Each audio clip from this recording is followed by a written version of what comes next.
Every day you're attracting something, a level of success, a level of respect, a level of love, a level of opportunity. And here's the truth most people never hear. You're not attracting what you desire, you're attracting what your standards allow. The moment you raise what you demand from yourself, life has no choice but to rise and meet you. You don't get what you want, you get what you're willing to stand for. That's the truth. Most people dance around their entire lives. Wanting is cheap, standards are everything. Your standards are the invisible force shaping your destiny long before you ever see a result. They determine what you tolerate, what you chase, what you walk away from, and what you allow to repeat over and over again. And the wild part, most people never consciously set their standards. Life, environment, fear, and past experiences set them for them. But the second you wake up and decide that you, not your history, not your circumstances, not your excuses, are the one in control, everything changes. Right now, look at any area of your life, your body, your finances, your relationships, your discipline, your confidence. Every one of those areas is a reflection of the standards you've accepted up until this moment. If you say you want a strong, energetic body, but your standard is to eat whatever is convenient, that standard wins. If you say you want financial freedom, but your standard is just get by, that standard wins. If you say you want love, passion, deep connection, but your standard is as long as they don't leave, that standard wins. Your life bends to the level of your standards, not your intentions. And the moment you raise them, your world shifts. Think about it. Every breakthrough in your life came from a moment when you finally said, enough. I'm done living like this. I'm done accepting this version of myself. That's the moment a human being becomes unstoppable. Not because they suddenly gained new abilities or new luck, but because the thermostat inside them was turned up. When you set a higher internal temperature, you no longer tolerate the cold results you used to accept. You start acting differently, talking differently, deciding differently. You start saying no to what once felt normal. You start saying yes to what once felt intimidating. That internal shift pulls your external world into alignment. And let's get honest, some of you listening right now don't have a lack of potential, you have a lack of standards. You have standards that say, I'll try, instead of, I'll make it happen. Standards that say, it's okay if I miss today, instead of, this is who I am now. Standards that say, I'll wait for the right moment, instead of, I am the moment. You don't rise to the level of your goals, you fall to the level of your standards. That's why raising them is not just self-improvement, it's self-liberation. But here's where it gets real. Raising your standards isn't about shouting affirmations or pretending you're someone new. It's about changing the meaning you attach to your behaviors. When you say, this is unacceptable for me now, your brain rewires itself to look for options, paths, and opportunities that match that declaration. When you say, this is just who I am now, your actions naturally follow. You stop negotiating with your excuses. You stop entertaining your old identity. You start building a life that reflects your new internal rules. Every person who transformed their life didn't start with perfect habits. They started with a decision, a moment, a line drawn in the sand where the old standard died. Because when you raise your standard high enough, discipline becomes natural, not forced. Confidence becomes a byproduct, not a struggle. Success becomes a consequence, not a miracle. Look at your life right now and ask yourself, what have I been tolerating? What have I been allowing simply because I convinced myself it was normal? What part of me has been living below the standard of who I know I can be? And who would I become if I finally demanded more from myself than anyone else ever expected? The life you want isn't waiting for the perfect timing, the perfect plan, or the perfect motivation. It's waiting for you to raise the bar. Once you do, everything you attract will rise to meet it. Enough is enough. Raise your standards and the rest of your life will rise with them. Identity is the foundation of everything you do. You can try to change your habits, your routines, your behavior, but if your identity stays the same, you'll always snap back to who you believe you are. That's why so many people feel stuck, not because they lack potential, but because they're trying to build a new life on top of an old identity. You can't raise your standards if deep down you still see yourself as someone who accepts less, settles quickly, or doubts their own power. The moment you shift who you believe you are, your standards shift with you and your entire life begins to recalibrate. Every action you take is a vote for the identity you hold. If your identity says, I'm someone who struggles, then even when good opportunities show up, you'll find a way to sabotage them because they don't match your inner blueprint. If your identity says, I'm not a disciplined person, you'll always return to inconsistency no matter how many routines you try to adopt. But the moment your identity says, I'm the kind of person who gets things done, suddenly discipline feels easier. The moment your identity says, I'm someone who honors my word, procrastination starts to feel uncomfortable. Every breakthrough begins with the identity shift that makes your old standards feel foreign and your new ones feel natural. Identity is powerful because it's tied to emotion. When you identify as someone who shows up with strength, you feel pulled toward behaviors that match that strength. When you identify as someone who is capable, resourceful, unstoppable, you no longer approach challenges with hesitation, you approach them with certainty. And certainty is the force that changes everything. When you raise the identity you live from, you stop needing external validation, you stop waiting for someone to give you permission, and you start acting from a place of inner alignment. You've had moments in your life where you acted far above your usual standards. Times when you surprised yourself. Times when you dug deeper, showed up stronger, pushed further than you thought possible. That was your true identity breaking through. That was the version of you that doesn't negotiate with excuses, doesn't shrink from pressure, doesn't get intimidated by the size of the challenge.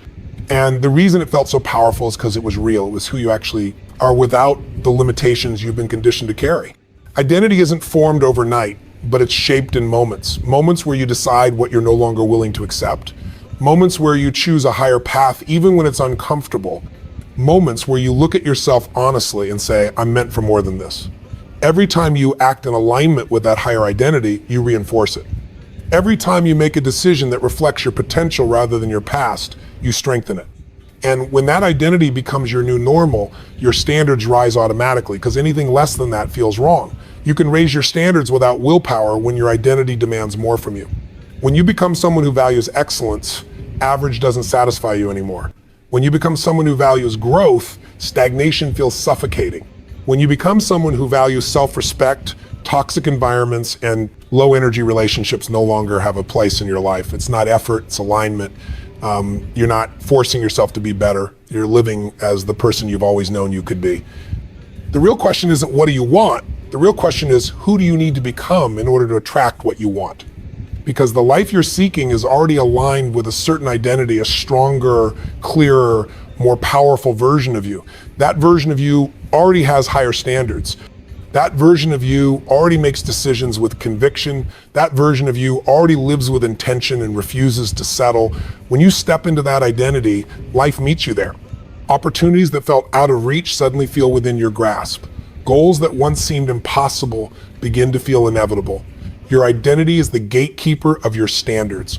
And when you elevate who you are at your core, the rest of your life has no choice but to elevate with it. Decide who you are and let your standards rise to match it. Your environment is shaping you every second, whether you realize it or not. The people you talk to, the energy you're surrounded by, the habits that fill your space, they're all reinforcing a certain standard of living. And here's the truth most people never want to face. Your environment is either pulling you forward or dragging you back. There is no neutral environment. Every room you walk into is influencing your identity, your beliefs, your emotions, and ultimately your destiny. You show me someone's environment, and I can predict their future with stunning accuracy. If you surround yourself with people who complain, who settle, who point fingers, who blame circumstances, who avoid discomfort like it's a plague, you'll eventually adopt that same rhythm. Not because you're weak, but because humans adapt to the energy around them. It's survival, it's wiring. You begin to mirror the standards of the people closest to you. If their standards are low, you're slowly dropped to match. It doesn't happen overnight. It's a slow erosion. A missed goal here, a lowered expectation there, one compromise that turns into 10. Before you know it, you're living a life you never signed up for simply because you absorbed your environment's standards. But the opposite is just as true. Surround yourself with people who expect more from themselves, who hold themselves to a high standard, who live with purpose, hunger, discipline, and clarity, and your behavior automatically rises. You start thinking differently. You start seeing possibilities instead of problems. You start recognizing your own excuses for what they are, temporary illusions. You start feeling pulled toward a better version of yourself because that energy is now what feels normal. High standards become the baseline. Your environment is not just the people, it's the routines you allow. It's the distractions you entertain. It's the room you wake up in. It's the conversations you participate in. It's the content you consume. All of it is silently telling your brain what is acceptable. If your environment is built on chaos, you will feel chaotic. If your environment is filled with clutter, you will think in clutter. If your environment is full of discipline, you will naturally behave more disciplined. We rise to the level of the environment we maintain. Think about it. Every major breakthrough in your life happened when you got in a different room. A new opportunity, a new relationship, a new mentor, a new challenge. It shifted your energy. It raised your expectations. It forced you to stretch. And the reason it felt uncomfortable is because it didn't match your old standards. Growth always feels awkward at first because you're stepping into an environment that demands more than you're used to giving. But that's exactly what creates transformation. If you want to raise your standards, start by raising the quality of the environments you allow yourself to be part of. Instead of asking, what do I need to do? Start asking, who do I need to be around? Because you can will yourself into new habits for a while, but if you stay in an environment that contradicts those habits, eventually the environment wins. It always does. Humans are not designed to overpower their environment. We're designed to adapt to it. So place yourself in rooms where excellence is normal. Spend time with people who challenge your thinking, not just validate your comfort. Build a routine that supports the future you want, not the past you're trying to escape. Create a physical space that energizes you, not drains you. Protect your mental environment by choosing what content you consume and what conversations you entertain. Every choice you make is upgrading or downgrading the standards you live by. And let me be clear, raising your environment doesn't mean cutting everyone out or running away from your life. It means leading your environment. It means being intentional. It means curating the influences you allow to shape you. It means refusing to let your surroundings dictate your potential. When you take ownership of your environment, everything else becomes easier. Discipline, confidence, habits, mindset, consistency. They're no longer battles. They're natural consequences, the energy you immerse yourself in. You want a higher life? Put yourself in higher rooms. Surround yourself with higher energy. Live in a higher environment, because your environment is the mirror of your standards, and when you elevate one, the other rises to match. Raise your environment, and your life will rise with it.